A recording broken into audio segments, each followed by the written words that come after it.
For many years, a quiet mystery lingered in the lush green wetlands of southwestern Sri Lanka. A small, shy creature known as the hog deer was thought to have vanished from the island entirely. Scientists and conservationists feared the worst, believing this unique animal had become extinct within the country's borders. It was a silent loss, a ghost in the memory of the island's rich biodiversity. The hog deer, a species that had roamed these marshy lands for centuries, seemed to have been swallowed by the relentless march of time and human expansion, leaving behind only stories and a lingering sense of absence in the wild heart of Sri Lanka. The hog deer is a truly fascinating animal, and its appearance is as unique as its story. Standing only about 2 feet tall at the shoulder, it's one of the smaller members of the deer family. It has a stocky, muscular body covered in a coat of brownish fur, which provides excellent camouflage in the dappled light of the forests and plantations it calls home. What truly sets it apart, though, is its name and the way it moves. When it senses danger, it doesn't leap gracefully like other deer. Instead, it lowers its head and dashes through the undergrowth with a distinctive, pig-like trot, earning it the memorable name Hog Deer. This elusive behavior made it incredibly difficult to track, contributing to the belief that it had disappeared. For decades, confirmed sightings were almost non-existent, and the scientific community had nearly written off its presence in Sri Lanka. It was as if the deer had decided to retreat from our world, becoming a phantom of the forest. The lack of evidence was so profound that it was officially believed to be extinct on the island, a tragic footnote in the country's natural history. This supposed extinction was a stark reminder of how easily a species can slip away when its habitat is threatened and its existence is overlooked. But then, something incredible happened. Whispers from local villages and chance encounters began to surface, suggesting the ghost deer might not be a ghost after all. These flickers of hope sparked a renewed effort to find this lost species. Researchers, armed with camera traps and a determination to uncover the truth, ventured deep into the remaining pockets of wetland and the surrounding agricultural lands. What they found was astonishing. Small, isolated populations of hog deer were not only surviving but clinging to existence, hidden in plain sight. The species that was declared lost had been quietly holding on, a testament to its incredible resilience. The survival of the hog deer is a story of incredible adaptation, born out of necessity. Originally, these animals thrived in the sprawling marshy forests and wetlands that once dominated Sri Lanka's southwest. These areas provided the perfect environment, offering dense cover from predators and an abundance of food. However, as human populations grew, these vital habitats began to shrink at an alarming rate. Wetlands were drained for agriculture, and forests were cleared for development, squeezing the hog deer into smaller and smaller fragments of their ancestral home. This loss of habitat was the primary force that pushed them to the very brink of disappearing from the island. Forced from their natural homes, the hog deer had to find new places to live, and they found refuge in the most unexpected of places, human-dominated landscapes. They adapted to living in the shadows of cinnamon plantations, foraging in the quiet corners of rice paddies, and navigating through vegetable orchards. This shift was a double-edged sword. While it allowed them to survive, it also brought them into direct conflict with people. Some farmers, seeing the deer eating their crops, began to view them as pests, a nuisance to be driven away or worse. This created a new and constant pressure on the already vulnerable animals.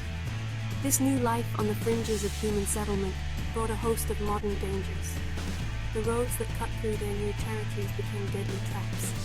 Many deer, especially at night, fall victim to vehicle collisions, their small size making them difficult for drivers to see. An even greater threat comes from feral and domestic dogs. These predators, often roaming in packs, prey heavily on hog deer fawns, which are incredibly vulnerable in their first few months of life. Dog attacks are now one of the leading causes of injury and death for this fragile species, creating a constant battle for survival for every new generation. The combination of habitat loss, human conflict, and new predators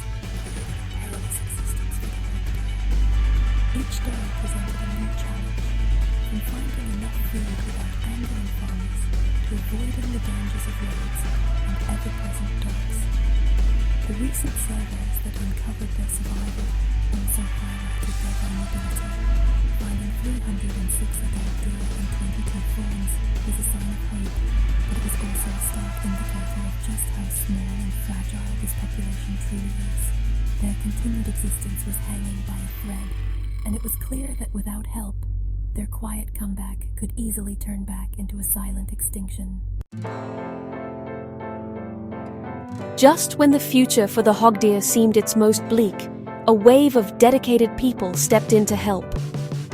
Leading the charge is the Wildlife Conservation Society Galle, a group of passionate local conservationists. They established a rescue and rehabilitation center that has become a lifeline for injured deer. Dozens of animals, many of them victims of dog attacks or vehicle collisions, are brought to the center each year. Here, they receive expert veterinary care, are nursed back to health, and are given a second chance at life. A critical intervention that helps stabilize the struggling wild population, one deer at a time. A truly innovative part of the conservation effort is the captive breeding program on Hondua Island. This small island, nestled in the Bentota Lagoon, has been transformed into a sanctuary, a safe haven where hog deer can breed without the constant threat of predators or human conflict. This island of hope allows the population to grow in a protected environment. The success of this program is a beacon of progress, demonstrating how creative thinking can provide a secure foundation for a species recovery. The Wildlife Conservation Society Galle and its partners, like the Jeffrey Bawa Trust, are now working to restore nearby islands, expanding this model of conservation.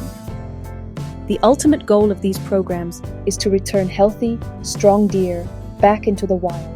After being raised in the safety of Hondua Island or rehabilitated at the rescue center, individuals are carefully released into designated safe zones. This process helps to bolster the numbers of existing wild populations and reintroduce the species to areas where it had previously vanished.